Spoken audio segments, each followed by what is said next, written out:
Welcome back to Bourbon Barrel Talk. Today's episode of Bourbon Barrel Talk is brought to you by the Burkhart Company. The Burkhart Company is one of the preeminent companies for kitchens, bathrooms, and bars. Their team can take your concept from design to build and then install. With almost 50 years experience, you can trust their team with all of your home and business projects. Call Andrew or one of his team members at 502-587-1538. Hello and welcome back to Bourbon Barrel Talk. I'm your host, Scott Minton. Today we are sitting down. It is our summer break, so we're just kind of relaxing. Probably going to come out with a couple of just single episodes like this. This one is going to be a release episode, so I decided probably early last month that we were going to start doing just some release conversations and kind of tell people what's coming out in the bourbon industry over the next month or two, and talk about things that have been released currently. So here in May, we've got a couple of bourbons that just came out recently. Blue Run came out with a Reflections 1 bourbon.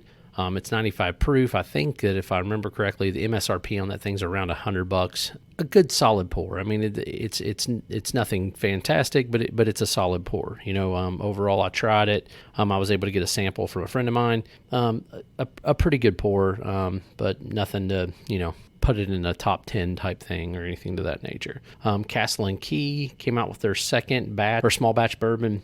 I think it was 99 proof, 4 years old. It sold for $55 a piece. You can get those kind of at any liquor store that's carrying Castle and Key. It was a pretty wide release overall. Honestly, I was a little disappointed in batch 2 from batch 1. It was just didn't have the flavor that I was expecting after trying batch 1, and a couple of single barrels that I've tried where people have set some stuff back. So I know Chicken Cock came out with the Rye Island Rooster. That one's one that's finished in a rum cask. I've not tried that one yet. That's one I'm trying to get my hands on. It's around $200. It's 95 proof. I'm not 100% certain on when or where I'll see that one, but I'm definitely trying to get a piece or a try of that one. My favorite of the May releases that has come out so far has been the Down Home Rye. It's a 17-year-old Alberta rye. Man, this thing was delicious. It hit on all the markers. I think they sold for around $275 a piece. I'm going to try to contact Robert and see if he won't come back on the show to discuss that a little bit. Maybe we can do a little tasting and review with him and kind of get some insight on the next huge thing that's coming out from Down Home Bourbon and or whiskey company. I really enjoy what they're doing out there. I know Jack Daniel's is supposed to be coming out with a bonded 4-year product. It's supposed to be new released, and then also the triple mash. So the triple mash, I think, is it's a mash bill that's a high rye, whiskey, and malt. So I think it's like I said, I think it's mainly their rye whiskey and then a malted whiskey that they've combined into one thing. Also, New Riff has their 7-year bourbon coming out. The expected date is sometime late May. I've not seen it on shelves, so I'm waiting to see that. And then Smoke Wagon has a couple of different ones. And then Sweetens Cove, I think, has the Tennessee that just came out as well. The Tennessee is a blend of Kentucky and Tennessee whiskeys. I think that one's coming in around $60 or $80 if I remember correctly. This one is one I got a tiny little sample of. Honestly, it was not a large enough sample for me to really form a strong, solid opinion on it. What I did try of it was okay. It gave you some of those caramel and leather notes that you're looking for, and a little bit. But I also got a lot of corn, so I'm not 100% certain where that came from. The Tennessee or the Tennessee portion of that, I was expecting to get some banana and things like that, and I just really didn't get it. So.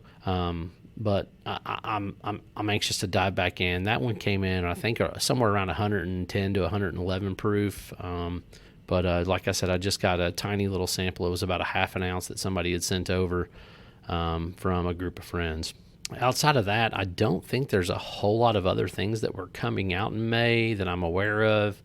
June is just absolutely stacked full of releases. I know E.H. Taylor, the Barrel Proof Rye will come out. We don't have a date for that one yet.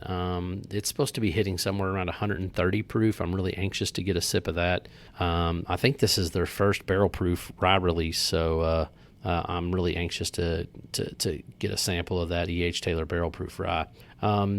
George Dickel has a 17-year-old 86 proof coming out, so I'm anxious to see what that one tastes like as well, because Dickel has always had a mixed bag review for most folks, but I think with it being 17 years old and them diluting it to 86 proof may make this a super interesting pour. And then I know Woodford Reserve, I think part of the Masters blend, or the Masters Distillers, Masters Keep, whatever it's called.